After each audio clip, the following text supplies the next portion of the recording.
Holy Monday ആണ്. ഓശാന തിരുനാളിൻ്റെ പിറ്റേന്ന് ഈശോ ദേവാലയം കച്ചവട സ്ഥലം ആക്കിയവരെ ചാട്ടയെടുത്ത് പുറത്താക്കിയ ദിനം.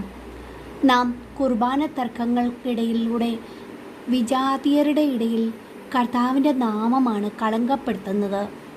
ഈശോയുടെ തിരുശരീര രക്തങ്ങളായി മാറുന്ന അപ്പവും വീഞ്ഞും എല്ലാം അർപ്പിക്കപ്പെടുന്ന ആ ആൾത്താരയിൽ വച്ച് തിരുവോസ്തി മലിനപ്പെടുത്തിയപ്പോൾ ഈശോയെ നാം വീണ്ടും ക്രൂശിക്കുകയല്ലേ ചെയ്തത്?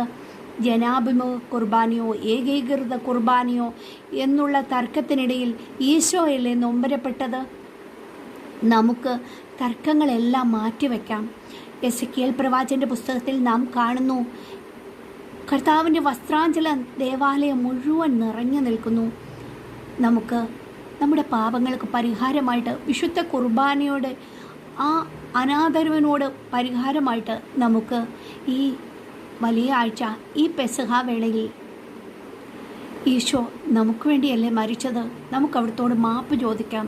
ഈശോയെ, ഞങ്ങളുടെ ഇടയിലെ കുർബാന തർക്കങ്ങൾ പരിഹരിച്ച് ശാശ്വതമായ സമാധാനം ഞങ്ങൾക്ക് നൽകണമേ. സമാധാനത്തിൻ്റെ അനുഗ്രഹത്തിൻ്റെ മലകമാരെ ഞങ്ങളിലേക്ക് അയക്കണേ. പരിശുദ്ധാത്മാവിനെ അയക്കണേ. ആമേൻ.